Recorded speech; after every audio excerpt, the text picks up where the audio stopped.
with another video. You know, I haven't streamed like What's in good? a I'm long also here. time.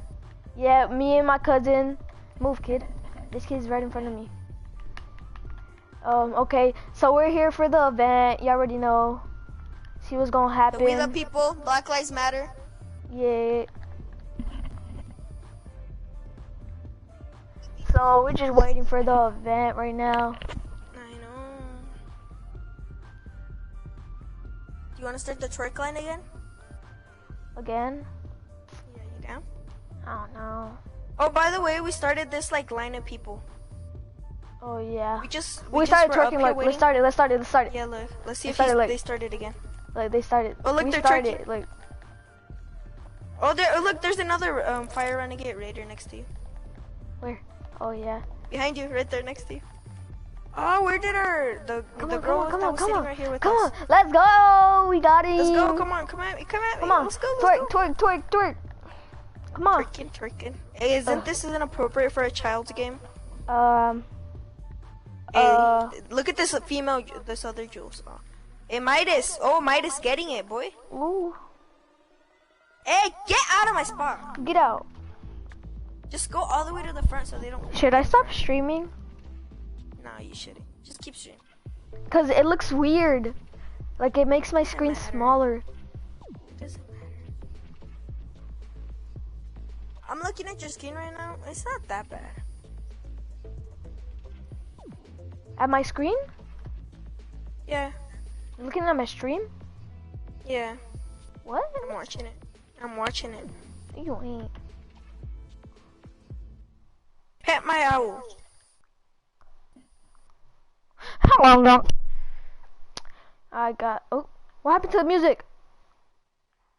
I don't know. Is it starting? Wait, what time is it? 5:45. I don't know. Wait, what skin is that? Oh, that's the one. That's from the new pack. It's the Naked Peely. Like from the summer pack. Oh, show starts in 4 minutes. Look.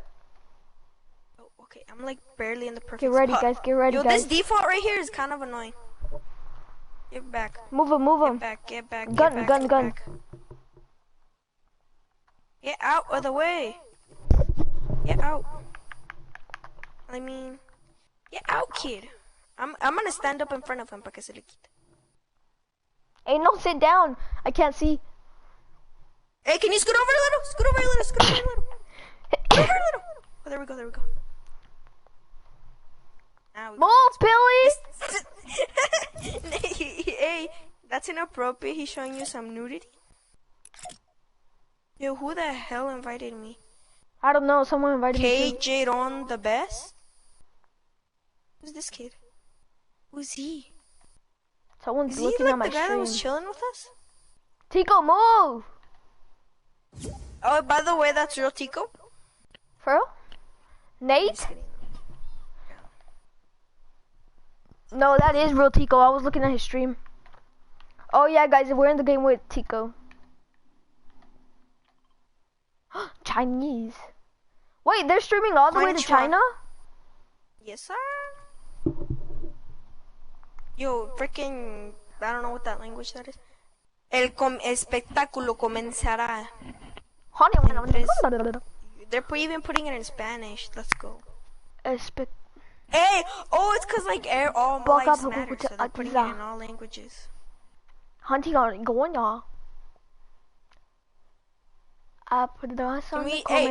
we do a short Q&A with Luis? Huh? Can we do a short Q&A? Alright, Alright, by the way, guys, I'm gonna call him Kikin, cause that's how I call him. So, alright, first question. How many subscribers do you have? Let's see how much, if you know. 8. 7. 7, oh. Last time I had 8. Okay. How many views do you think your most popular video has? About 5. 5 is what you think? Yeah. And that is correct. No, no, that's not. Wait, that's not. someone else is watching me. Oh, I know.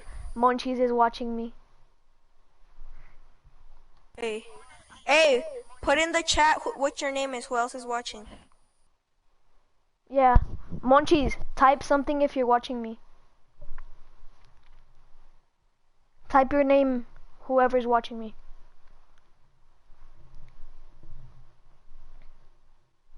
Mine is Gabriel.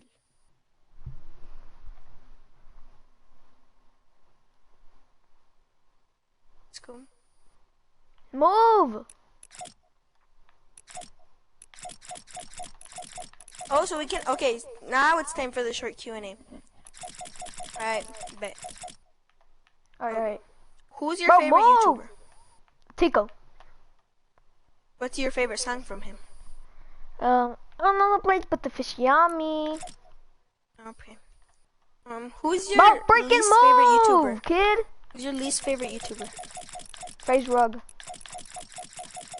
FaZe Rug? What do you have against him? He's trash. There you go. Okay. Who's the cringiest YouTuber? Mine's This of kid's rest. stuck. Rust? Mine's of rest. Mind your res. Hey, get out of here, D4. Bro, get out of here. Yo, let's see if they put it in the chat. Who's watching? No, I only have one now. What's your full name? Huh? What's your full name? Luis Enrique. Shut up. I can't say that.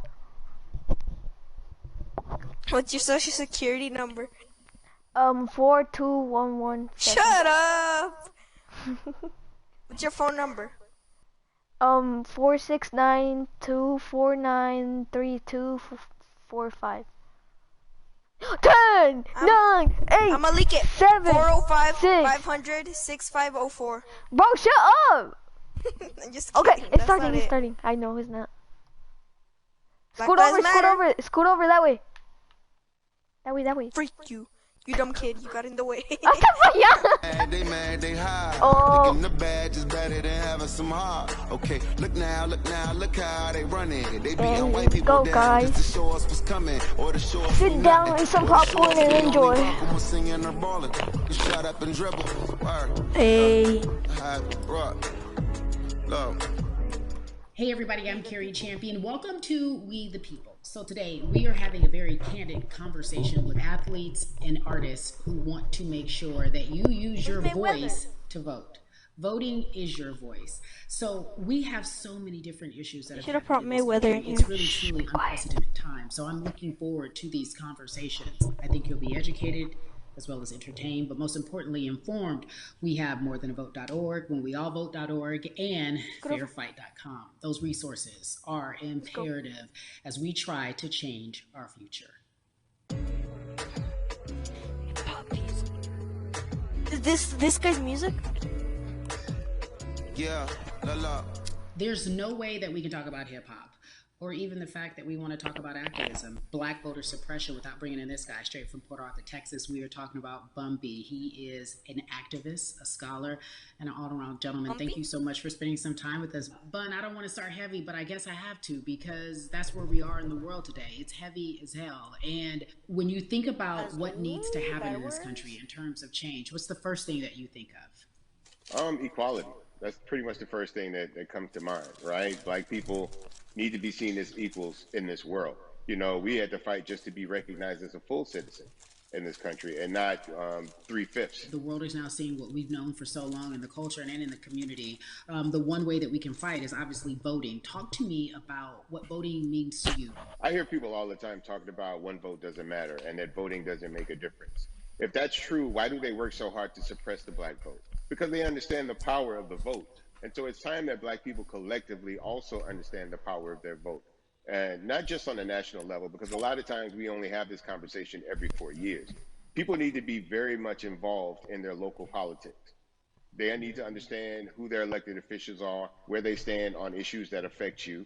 And you need to use your vote to either support the ones that care about you and your condition, or to elect people who do. A newer initiative that we're dealing with is educating felons, right? So in the state of Texas, if you're a felon, right, if you've been to jail or to prison, but you're no longer on probation or parole, you have the right to register to vote.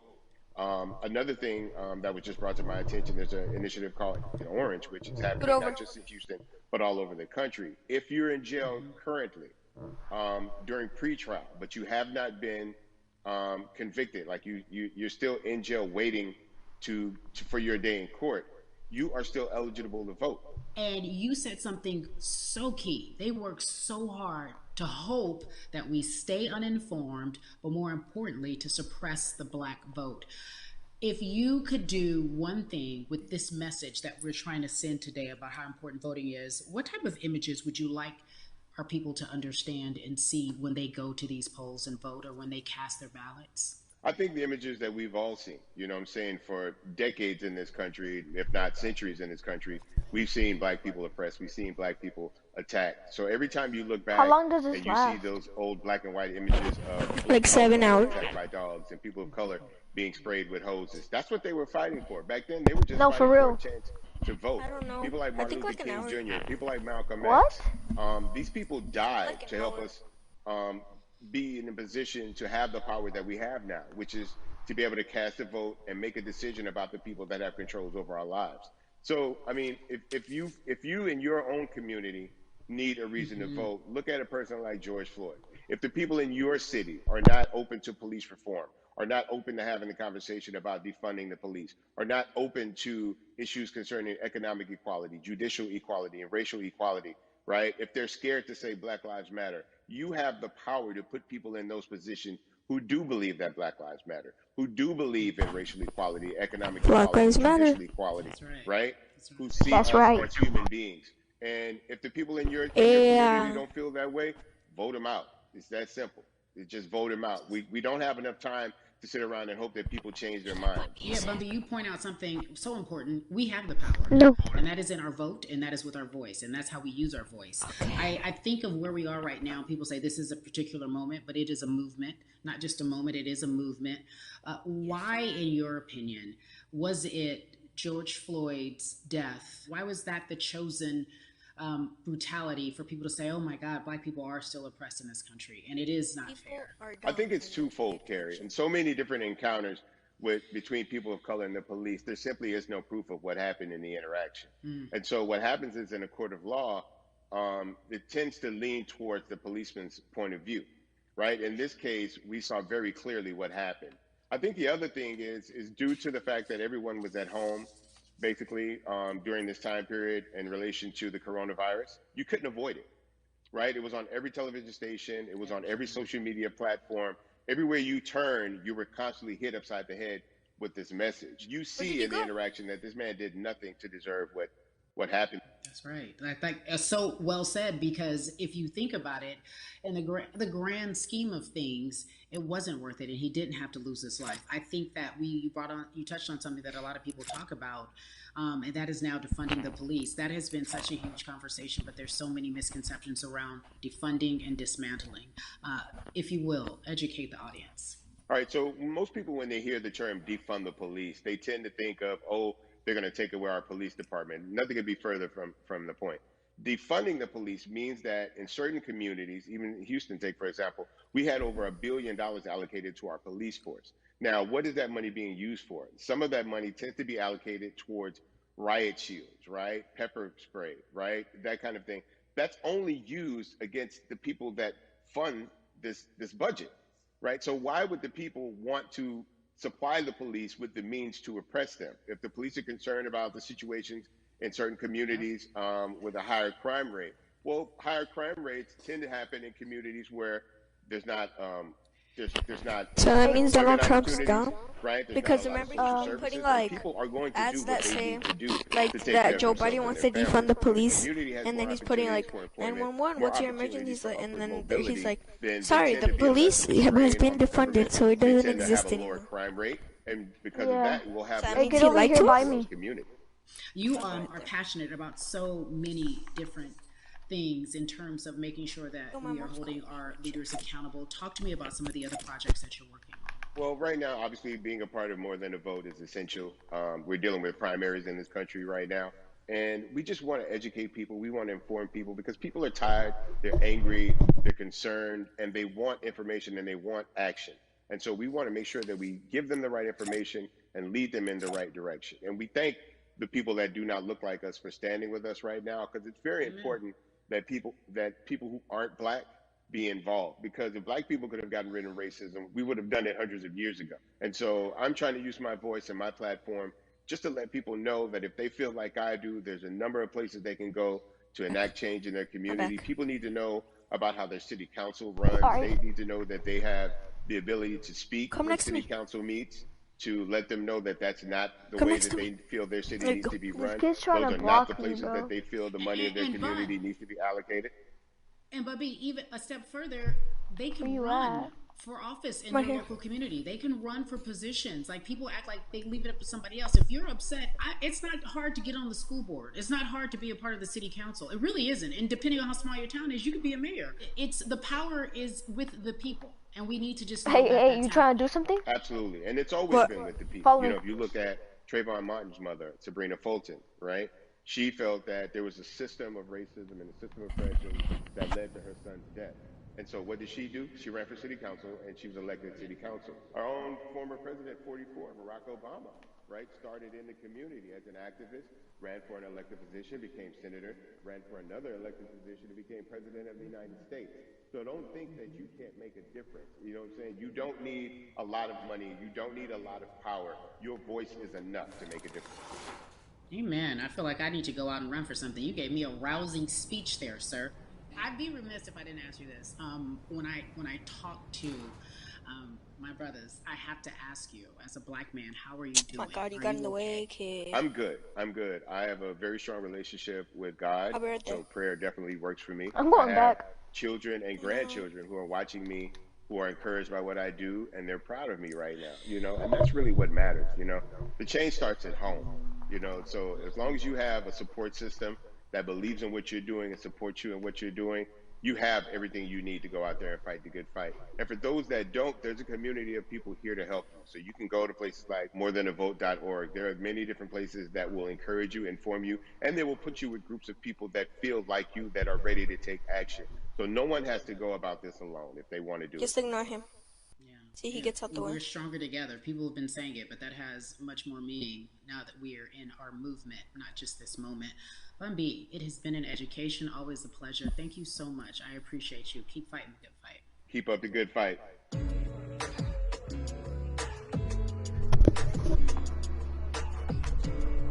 You're gonna talk now. Yeah, la. Oh no. So our next guest, I have to admit, I'm a fan, but there are so many different people that we could talk to, and I thought it was so imperative that we speak with her. You know her as Molly on the huge, successful show Insecure, HBO's Insecure. She also has a comedy special highlighting her Nigerian roots, and she's an amazing podcaster. Let's welcome in Yvonne. Do you know her?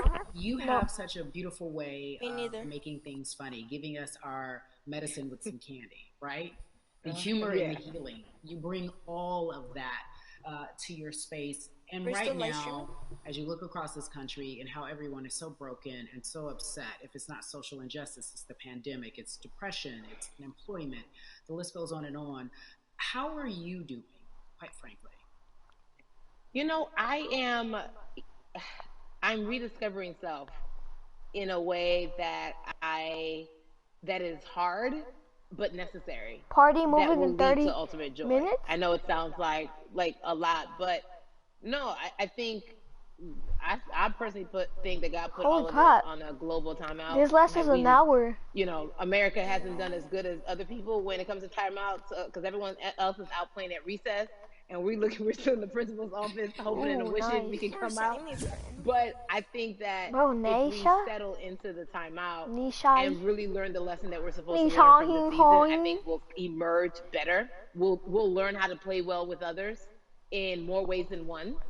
And so personally for me, I'm taking this time to learn me in a new way. I feel like I'm being ushered into a new season, and I'm getting still. Because sometimes the busy confounds the work that we're supposed to actually be doing. we're busy doing other stuff, but we got work that we need to do on the inside. And I'm like, I'm leaning into it. I'm like, dang, I thought I was gonna be able to rest like everybody else. And God's like, nah, we got Hey, work mute to your mic. do. You know what? And I think that's what everybody is saying about 2020. It's demanding that we be better. And you said it's a global timeout. What do you mean by that? Yeah, it's like everyone sit down, be humble, to quote the great prophet Kendrick Lamar. But like, no, seriously, sit down and let's reevaluate some things. Let us unearth and shake up the things that we have been trying to hide within ourselves, within our nation. I think America is going through an unraveling right now, a much needed, a much necessary one. And I think all eyes on us, right? There is no, oh, I was on the subway for an hour, so I didn't miss that thing that happened. No, everybody was home. Everybody, was watching when George Floyd died, and everybody, no one could hide it. Everyone was watching when Amy Cooper called the cops. Like, this is a time where it's like, oh, we can't pretend it away. We can't excuse it away. No, no, no, no, no. It's a global timeout. Sit down, watch, and let's learn. And globally, it's like, hey, we were going business as usual, but it ain't usual no more. Like that's old. Anytime change occurs, it's very uncomfortable. And so right now we're sitting with we're getting we're getting comfortable with the uncomfortable. The minorities, we've been comfortable with being uncomfortable, because that to me explains just the existence for whatever we want to do, how we break into our careers, how we live our lives, how we find ourselves one of the few or one of the first. And that's a lonely road. When you look at, and when you talk about this global timeout, everybody had to pay attention to Amy Cooper, everyone had to pay attention to George Floyd. How is that helping us as a people, as a country, during our global timeout? I think, well, one, we're not minorities, Carrie. You already know it. It's like these labels that they put on us. It's like the same way of saying like black on black violence. Also, there's no white on white violence. It's branding, Yeah, right? right. It's all Yeah, branding. you're right. You're It's right. like white people kill white people every single day. So no, there is no black on black violence. And if you say black on black violence, well then let's brand white on white violence. Like I watch Investigation Discovery. Ain't too many of us being featured. So, I just even like to answer your question, what does that do? I think what everyone expected is what has happened in the past when the world was still open, right? In that, okay, you had everyone from Trayvon Martin to Castillo to Sandra Bland. You had all of these lives lost, and black people made some noise. We rioted, we got out in the streets, we started the Black Lives Matter movement, all of those things. And then white people kind of just like, oh, let's give them something. And then it's just like, is it over? It's like Oscars so black. Okay, okay, good. We gave some Oscars. Are we good now? Like, are we even? Mm-hmm. And it's now it's just Mm-hmm. like, oh no, no, no, no, no. This is not about like a band-aid. It's like, yo, we might have to amputate the leg a little bit. But it's all right because by amputating the leg, we're gonna save the body.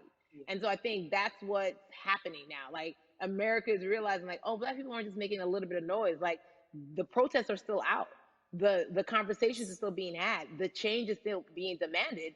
And I think they're seeing, oh, this is not going no way. And no, it's not, because we need systematic change. What a beautiful way to explore what is happening and describe our country. We might have to amputate the leg, but that's to save the body. That's what's happening right now. That's beautiful, Yvonne. And to that end, I have to ask you this, because the way that we do that, we use our voice. And our voice right now in this world, in this country, is our vote. And everyone talks about voting and how important it is, but I feel like more than ever we understand that it's not just about voting every 4 years for the man in office. It's about your local elections. It's about the mayor. It is about the district attorney, the people who have the power to bring charges against police if police brutality is an issue in your community. If you care about your school district, you can run for the school board. I ask this of you, right? Your parents are from Nigeria. You are Nigerian. You talk about that very lovingly. What does voting mean for you? I think voting is power. I remember, I became a naturalized citizen back in the 90s when, because I was still a minor, my mom naturalized, and so we were able to do it under her. And just even that power of like, we are American citizens and all the access that we have by being citizens, one of those accesses and those access to power being voting, it's a big deal. It's a big deal because not only do we have the opportunity to be in this country, but now we can be of the country. We can be of the systems. We can be of the rules. We can be of what it actually affords. But I think going back to your earlier comment about just the setup of systems, I think we are done a disservice, either it's schools or whatever it is. And I'm not putting teachers on blast. I think teachers do a phenomenal job, but for some reason, we do not, and give them all the raises. I know too many parents who are like, this child of mine, I do love them, but hey, who, where can I drop them off? And I do think that there is a disservice done because, again, when we talk about them, to your point, we talk about every 4 years. It's important to vote for the presidency. We don't realize, like, oh, snap, we actually can vote about, like, how much our libraries get. It's like small things like that, but they make a big difference. When you think of voter suppression in this country, what does it look like for you? It's the systems. When we talk about voter suppression, we also talk about systematic racism, right? It's all the systems that set up. And we've normalized, okay, maybe your job will give you a half day, or maybe, you'll be able to get this luxury. It shouldn't be a luxury. It should be built into the system. It should be built into the fabric of how we vote. But maybe you'll be able to get this luxury in order to enable you to go vote. Think about everything disenfranchised, marginalized, Black person has to endure in a day. So in a day, you need to get to work. If something happens to your car, if something happens to your child care, if something happens to, there's so many factors along the way that can send you into a tailspin as an American. And then you add on as a person of color. If you're just trying to get to vote and you already have to go through all of these hurdles and hoops in your everyday life, imagine the one day when your voice really is supposed to matter the most in this country. But then you also see all the times that you try to have your voice matter, and then it's been shut down, repressed, told it doesn't matter. And then you're kind of like, what's the point? How do we keep hope though? If I'm watching this right now, how do we as a people stay hopeful? How do we believe in the promise that these quote unquote forefathers have given us? Because have you met Black people? By default, like hope is infused in our DNA. Like, you know what I'm saying? Like, by like if we haven't been broken now through, be it through slavery, through capitalism, give it to me, give it to me, colonization, through segregation, through, I mean, listen, the history of Black people in this country is, at one point we were 3/5 the people. Mm-hmm. That was a written law. And look at us now. We are whole. We are Black girl magic. We are Black boy joy. We are, you know what I'm saying? What I think about in terms of giving us hope, right? We're making a lot of people nervous right now, Carrie. We're making a lot of people nervous right now because they're like, dang, we put all these obstacles in their way, and these jokers are resilient. But that should give us hope. That should give us hope that, like, we can't stop, won't stop. I mean, I went to the school of Diddy, you know what I'm saying? Hashtag, Harlem shaking it right now. Can't stop, won't stop. And I think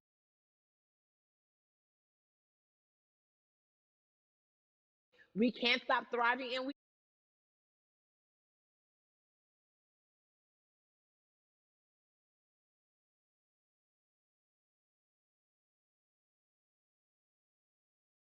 Is marching.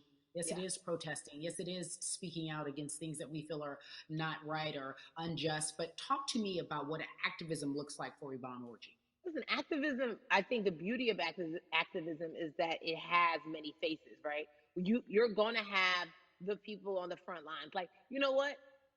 Martin Luther King marched, but there were a lot of women who were in the homes like, hey, BT Dubs, when they come back, this is how we support all the people who are marching on the front lines. And we're going to be here doing what we know to do best here. And you know what? Somebody needs to bail them out of jail so now we need to be in the community, getting money or whatever it is. So it's like everybody has a position to play. And so play your position like a shortstop, bruh. So whoever you are and whatever you do, play your position. So activism could look like, you know what, I'm not the one that's built to be on the front line, but you know what, my pockets go deep, so I'm gonna support the people on the front line. I'm a comedian. Black joy is a form of activism. There's always a call for entertainers or celebrities that have the platform to do something. Why aren't you speaking out? I'm not a believer in thinking that it's mandatory. Like you said, everyone can be an activist and be activated in different ways. But talk to me about the connection. Talk to me about the marginalization in your world and how you feel like it even inspires you to say more and use your platform to do more. Beneath the surface of what we do, like Niecy Nash says, it's the who, right? The who is the person who's going to be like, hey, let me call this out. Either blind racism, in terms of overt racism, in terms of ways that we can be better, in terms of ways that we can actually be more uplifting to the community that you may not even realize that you're serving. Before I let you go, talk to me about the urgency, in your opinion, for people to vote, our people to get out and vote this coming election. Yeah, I mean, guys,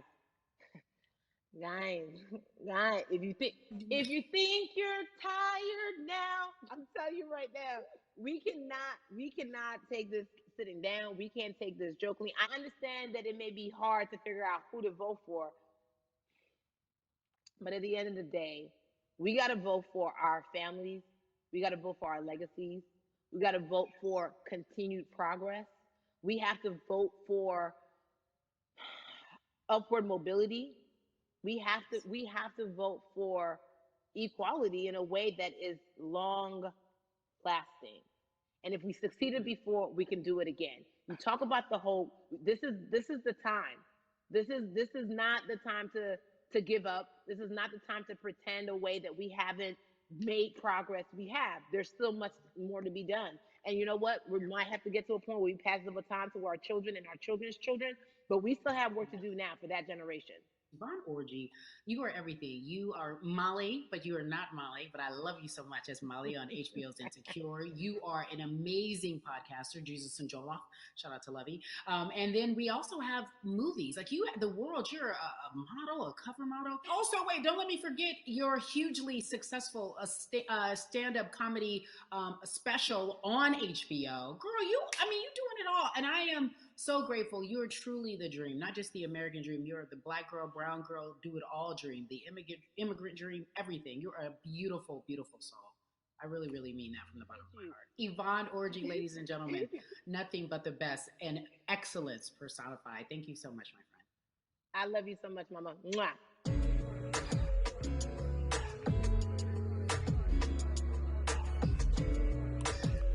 Yeah, la.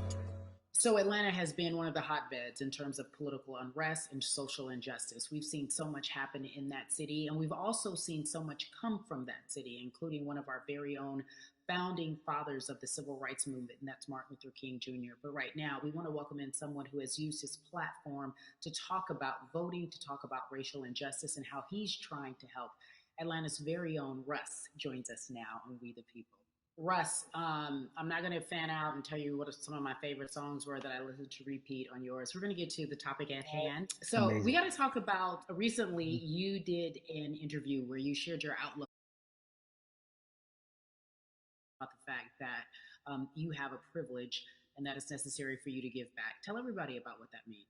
It's very obvious, I'm white and I'm in Black culture and I'm benefiting financially off of it. So I feel like if you're a white person financially benefiting off of Black culture, you have to put finances back into Black culture. It's just that simple. The screenshots with your feelings, it just comes off like fake empathy because it comes off very dismissive and very oh, that sucks for y'all, but anyway, back to what I was doing. Have you felt that way always, or is it now because of the time of where we are in this country? I've always had the feeling. I think now it's just obviously elevated. It's a new level and there's new, it's to the point now where you can't, first of all, you can't not say anything. Second of all, though, I just think saying something isn't enough anymore. I think, if you have the ability to put money back into a culture that you're financially benefiting from, you have the ability to, you should. it's interesting that you talk about it in that way, because some people do believe that silence is the best way to go, because it's hard to talk race, especially if you're white and you're in the Black culture. People just feel as if they can't talk about it. They feel awkward. They feel as if they don't have the privilege or the voice or the words. How do you find yourself right now in terms of interacting with people when they want to talk to you about social injustice, police brutality, what's going on in this country right now? Well, first of all, picking and choosing whether you want to be silent or not about race, that's a privilege in and of itself. But no, I mean, I try to just do my best to listen to the Black people around me and the educated Black people I have in my life. So I do my best to not act like I have all the answers for everything, especially in a culture that I'm not from. But that's why for Black Lives Matter organizations, we, when we raised 500,000, we got on the phone with some of the women who started Black Lives Matter. I got on the phone with Tamika Mallory. I was on the phone with Karen Civil and talking with my friends to make sure the money went to like the correct places, and people who really need it. It's just about listening. That's all. It's about listening. Let's talk about that for a moment, because the way I think of activism, for me, it looks very differently. It's not necessarily just protesting on the front lines. I think that's great. But what about being an activist in the way in which you have decided to be one? What inspired you? What did it look like? You said you raised money for Black Lives Matter. What did you do? Mm-hmm. Walk us through everything that you did and how you find yourself in this moment right now. So for me, it was 3 years ago, I had like a string of festivals, and I decided that I was going to wear t-shirts with a message on them, because I figured what better time to use a platform than in front of, a bunch of people. So one of the t-shirts I wore was, if you want to change the system, speak up, white silence is pro-racism, the whole thing. And it didn't really it kind of got swept under the rug back then. But when all this stuff started happening again, and it's been happening, the police brutality against innocent Black people, I was like, man, I'm not the biggest artist in the world, and I certainly don't have the most white fans in the world, but I got a good amount of people that I can definitely mobilize and turn into some money. And I know they're down for the cause because it's merch, it's a good thing. And I've always been outspoken anyway, and so how am I going to be in Black culture and not be outspoken about racism? And then I got to ask you this, because you grew up in Atlanta, so that gives you a heads up, depending for so many people, because you're in the crux of that beautiful Black city where there are so many wonderful Black leaders, home of so much great music and things that speak to our culture right now. And we are really, really getting our word out, especially with this platform today, and saying that we must use our voice to vote. Talk to me about what the importance of voting for you in this upcoming election. Yeah, so I, full transparency, I had never voted before, ever. And because, I was one of those people who was like, my vote doesn't matter. And, and I don't know, maybe it's because I was younger, maybe it's because I really thought that, or I don't know, but I just think that it's got to, now this is a bit of a privilege to say it's got to a breaking point for me, because obviously it's been past the breaking point for Black people. But I think that as a whole, the young people need to get out and vote, because we're the ones that never show up. You know what I mean? We never show up to vote, but we're the future. So it's like, look, we got to go out there and vote, and then whatever happens, but at least we did our part. You got to do your part. You're very candid in saying that you just decided to vote. And I think there's a beautiful irony in the fact that you have your fans saying, because of you, I'm voting. Right. And there's something beautiful about that. But I want to know why now for you. Why in this moment is it important for you to vote? And what hit your spirit to say, yes, this is the time to do it?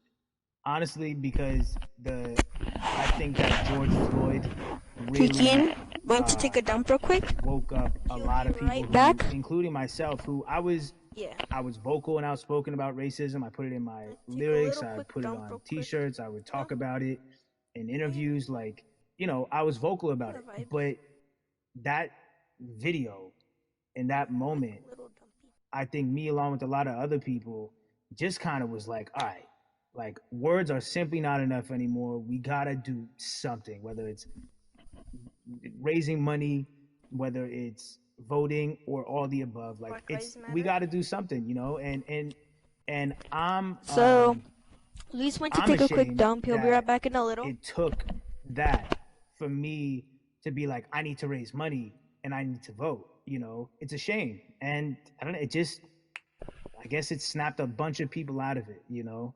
And even if you were vocal and whatnot, it's time to actually put your money where your mouth is. It's time to go vote. You know, it's time to just stop talking about it and be about it, you know. And it's been time for that, but like I said, you know, I'm ashamed that it took me this long to actually really be about it, but I'm here now. So Russ, we all know that this is going to be your first time voting. Tell me what that experience is going to be like for you in terms of what you're excited about. I think, you know what it's going to do for me? It's going to let me know that I'm contributing to something bigger than myself, and I'm actually putting my money where my mouth is, and I'm being about it. Because, you know, for so long, and I know I'm not alone with this, but, you know, standing on the outside and just screaming about this and that and this should change, and it's like, all right, but did you vote? You know? And so you know, I know it's going to feel good to know that I played a small role, you know. And that's the problem. I think the mentality of like, my vote doesn't matter needs to be changed to, my vote, albeit small, does matter. It's a role I'm playing, and if I play my part and you play your part and he and she plays their part, then we make a difference. But you know, it'll feel. I have a feeling it's gonna feel very, very bigger than me. I mean, I think when you realize that giving actually feels better than receiving, that's when you start wanting to do your part and contribute. So, voting is an easy way to give. You know. Yeah. To whom much is given, much is required, and you have been given a huge platform, and we are so grateful for you, Russ. Philanthropist, artist, community activist, first-time voter. We appreciate you for doing this, okay? Thank you. I appreciate y'all.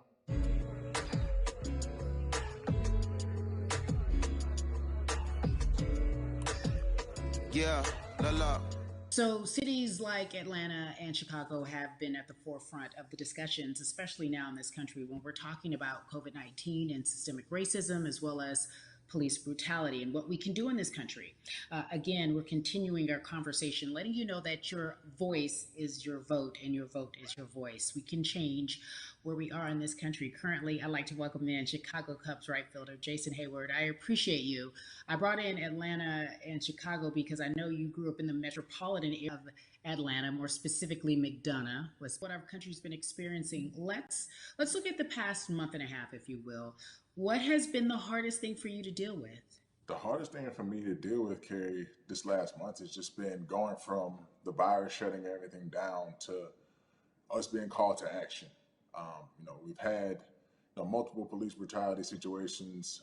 We've had people protesting, wanting to get the message out. But I really realized that I need to be a part of the positive message and make sure that doesn't get lost in all the chaos going on, for people to actually hear from a reasonable, respectable person who cares about everyone involved.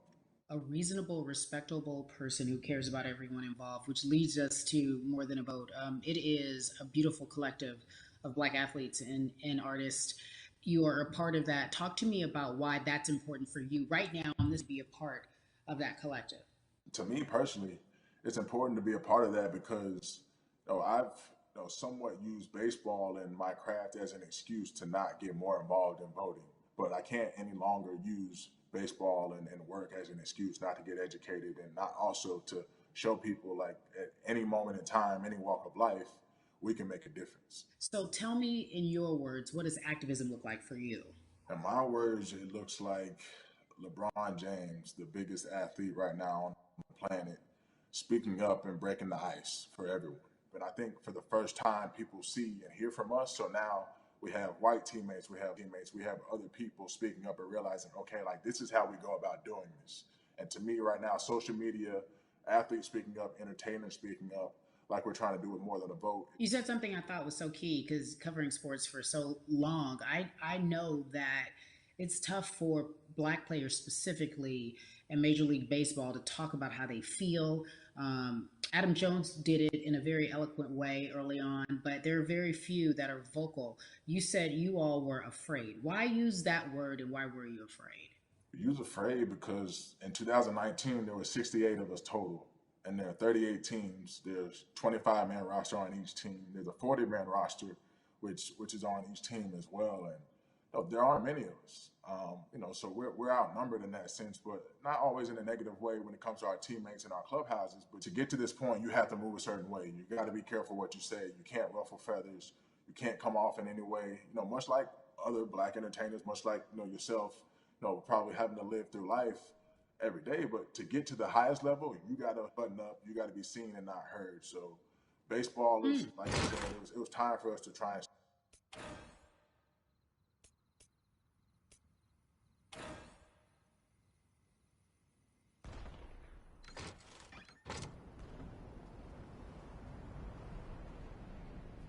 Black folks can relate to in whatever aspect of professionalism that they experience, especially if they don't work for themselves. They just feel that is also a socialization that we have as Black folks, well, especially like you said, if you want to get to the higher level.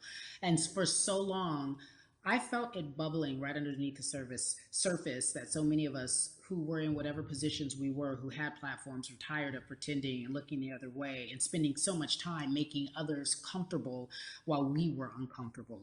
Do you feel that this is the type of movement that is sustainable, or is it just for a time? No, it takes everyone joining in on the conversation. And right now, I feel like more than ever, there is little things as possible to distract from bigger issues. And we saw on draft day, we saw our president, Theo Epstein, holding up the sign saying Black Lives Matter and wanting to include the rest of MLB in that. But now we're having those conversations as well. So I definitely think this is sustainable. And it's not always just going to be the popular thing to do. This is something that people want to get right because they know we care. Jason, you said you think it's sustainable, that what you're seeing, especially with your colleagues in baseball, that this can be something where you're feeling more comfortable, feeling more safe to share how you feel about social injustice and police brutality. What are you doing right now in this moment with your platform to help change how we look at voting and how to educate the culture and the community about voting? Well, first, what I'm doing, Carrie, is joining up with More Than a Vote and joining up with other athletes and entertainers to get that message out and use our platform in that sense as a group, and try to create a brand with this to make it something that's not just about the election coming, make sure that it's about people getting educated for years to come and figure out where to vote and how to vote. We've got people in different areas that cover different demographics and influence different areas of people. And as a baseball player, as a Black baseball player, I feel like now, like we talked about, is finally the time to show people that you can use your voice in this profession. You don't have to be afraid.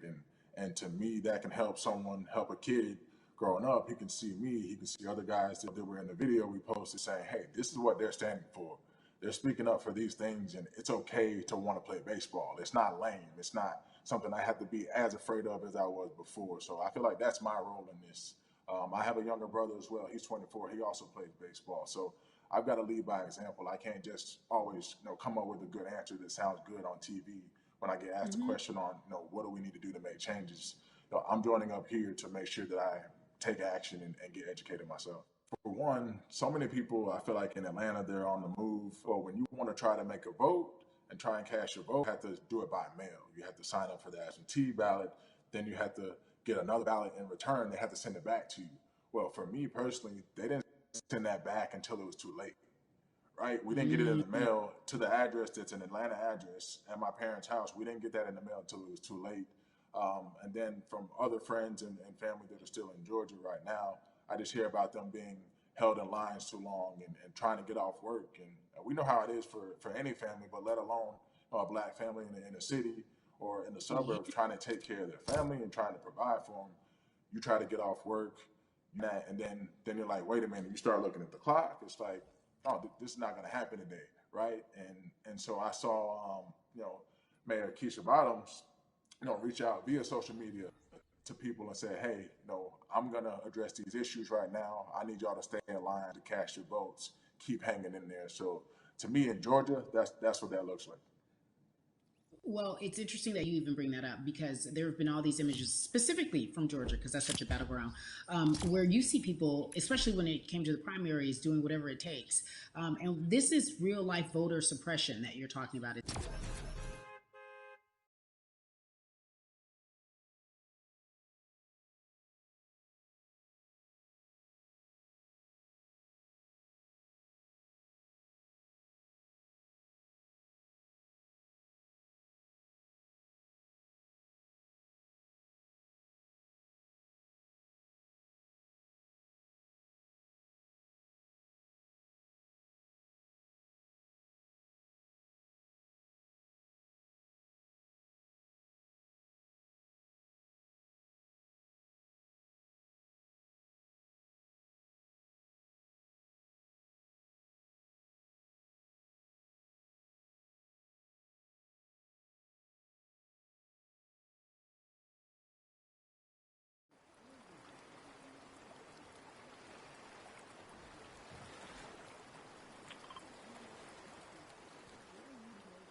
are doing their part, but I'm also seeing people out there on the streets doing their part. So when so many things got lost, could have very easily got in the commotion when it came to protests and you saw rioting, you saw looting. People still stood their ground. People still went out there and said, look, we're doing this for the right reasons. We're going to come together. We're going to use drones. We're going to use social medias. I feel like this is a new wave of getting things done the right way and just spreading the message. You're right about that. And you're right. People are spreading the word unapologetically. We out here. We doubling down. Thank you so much. I appreciate you. Right.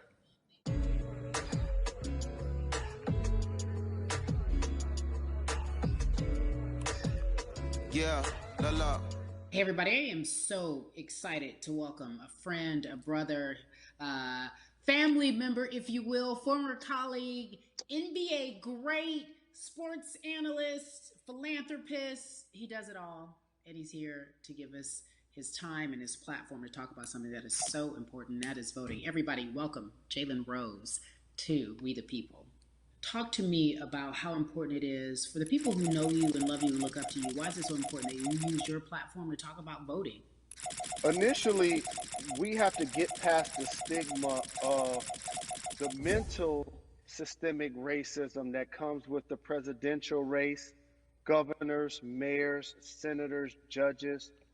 We've been conditioned to believe that our vote does not matter. So usually when we looked up at all of those races and people that were running, not only did they not look like us, we didn't believe they were there to represent our best interest. So therefore, as a collective, we didn't mobilize until Barack Obama, and we felt a sense of hope that finally our country is going to do something that we felt would never happen in our lifetime. And I remember being at the inauguration in 2008. I made sure I was there. And we voted. In 2016, we didn't vote, Carrie. We didn't vote. And so many people try to make this political. This is not political. Me telling somebody to vote is like telling somebody to pay taxes. So that's one, getting over the stigma of nobody is going to represent our best interest. And then number two, the reality doesn't necessarily win the presidency. That's uncomfortable right there, because that's actually what took place in 2016. The Electoral College chose the president. And if you put all of their pictures up, I'm pretty sure they look a lot more like each other than they look like you and I. How about that? And then the third thing, especially in urban environments, oh man, they create barriers for us, Carrie. It's like you got to jump over the fence, you got to run past the dog, you got to jump on the hood of the car. The lines is 5 hours long. You get up to the poll and they don't work. Elderly people working in the city, while they got the young people who understand technology working in the suburbs. Like, these are all systematic things that try to discourage us from voting. And then finally, we don't have a day off to vote. We need to work. So we don't get a day off. It's going to be a full day, and I got to work to pay my bills. So you know what I'm going to do? I'm going to mail in vote. And you know what you want people to realize? That counts too. So your vote will be counted if you're able to mail it in. So those are a few things that I hope that we can do and mobilize. And shout to LeBron and his team. Shout to you and everybody involved. We will make a difference. Well, let's talk about more than a vote. There is a Black collective of athletes, of artists coming together and saying voter suppression is a real deal, especially in the Black community. When you just talked about, I got to work, so I can't go vote. And then when we do get in the booth, just in case we don't have to work, do we know who we're voting for? Not only do we have to vote, we got to be educated. And it's not always even about the man who's in office or the woman who's in office for president. It's about your local elections. It's about the people who are your DAs, your state DAs, like the people who actually make change in your community, who will change police brutality, who will make sure that your community is taken care of, who will defund police and hope that they can help you in stopping police brutality. So talk to me about why you decided to be a part of More Than a Vote and what it actually means. Well, it means a lot to be involved with such an impressive collective as you mentioned. And I said this multiple times, and I know it can be uncomfortable when I say it, but a lot of times we have to get to the root of the issue before we find a solution.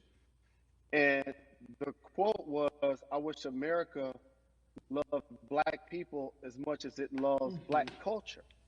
And this collective, by the way, represents in a lot of ways what's encouraging, but also sometimes disappointing about our role as black people in America. Because we were brought here as labor and to entertain. And we use those vehicles to get paid and move to the suburbs and be the idols of white kids.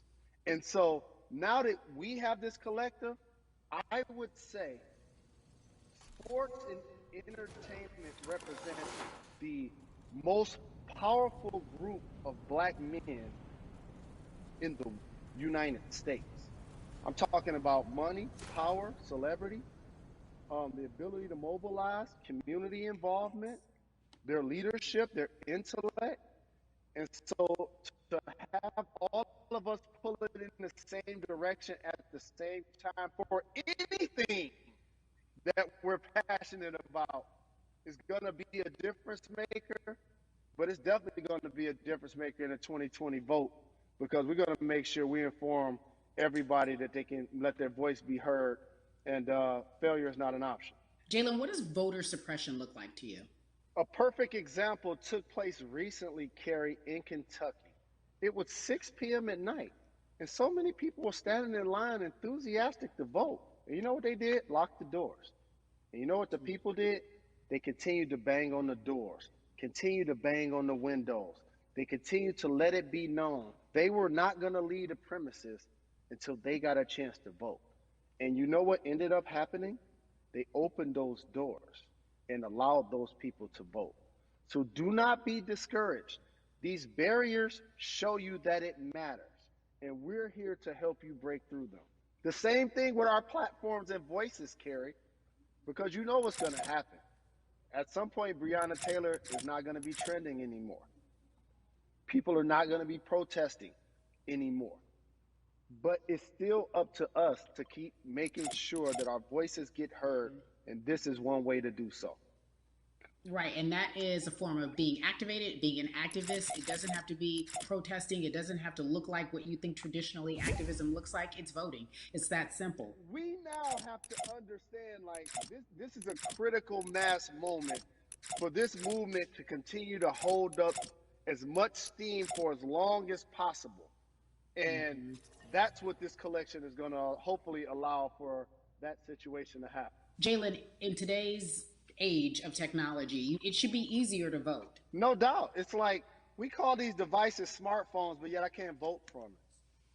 All of the things that we do in our lives are in our phones. All of these barriers are things that people will need to overcome in order to create a level of enthusiasm to vote. And again, this is not political. It's your right to do so. And there's so many times where you feel like somebody may have gotten done unjustly in your community. Pay attention to who the judges are, who's running for Senate, mayor, governor. Pay attention who's running for president. And let's make sure in 2020 we make a difference. Why is more than a vote so important and invaluable in our community right now? Well, because right now, I think we have an opportunity to let our voices be heard louder than ever. Anytime you see the mobilization of white kids holding Black Lives Matter signs, that means there's a breakthrough. Now, what happens with that breakthrough is the next step. You're going to look down in your email, Carrie, you're going to see all of these companies telling you how they're going to work on their diversity, how they're looking themselves in the mirror. They need to make change, just like in sports, right? Look on the field, on the court, all those black players. The further you get up, it's like altitude or a ladder. It gets thinner and thinner. And so A lot of people talk about the system being broken. I hate to remind people that it's not broken. It was built this way. And one of our ways to help change the system is to vote. So that's why more than a vote is so very important, so we can make sure everybody participates and gives themselves an opportunity to let their voice be heard. I think it's interesting because you talked about black men being very powerful in the U.S. if they're athletes and entertainers, because for so long those have been the only avenues traditionally to create wealth. The NBA season comes back. What are your feelings on the season coming back in the midst of everything that is happening? I think you'll see players challenging the establishment more. You're going to see them saying, okay, if you have all of these marketing and promotional deals, how many of them are with minorities? How many people are you employing in NBA? What about certain teams? Who do you have as a minority owner? Or what about the candidates that you have for positions of power? NBA players have proven as blacks that they are now movers and shakers in the game. They're now the dog, not the tail. So if they decide not to play, some of the biggest social changes and conversations have taken place in sports that weren't during the game. Colin Kaepernick was before the game. The Ali Summit was a press conference. So they could mobilize if they chose to. But when and if you do play, challenge the league. Black Lives Matter on the jerseys. Continue to make sure that every time people are watching the game, they're also seeing the movement happen. Jalen, I appreciate you because you are always entertaining and informative at once. I really, truly am looking forward to the NBA season. Thank you for working with More Than a Vote because your voice, your platform, all of it is needed, my friend. Be safe, okay? Yes, ma'am. I love and appreciate you. One call away, always. Thank you. Love you, brother. Love you, too. Every conversation that we had today, I hope was helpful for you. I am so grateful to everyone who came on with me to talk about what's going on in our culture and how we need to change. Huge shout out to Jalen Rose, Bun B, Jason Hayward, Yvonne Orgy, and Russ. Their words were inspiring, but also important and invaluable. I hope your phone is full with all the information that we've been able to place in front of you. Again, you need to check out these resources because they are so important because we want you to vote. That is your voice. It is important. We, the people, want you to vote. So go to morethanavote.org, fairfight.com, and whenweallvote.org. Again, thank you so much for joining us and paying attention because this message, again, is invaluable. I'm Carrie Champion for We the People.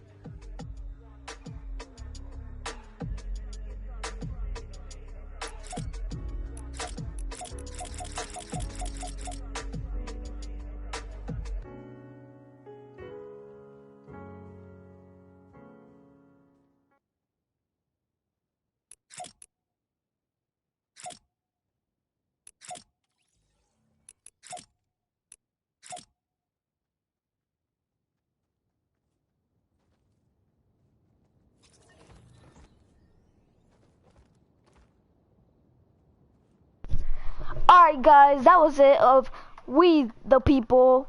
So we're gonna end it up here. See y'all next time and peace.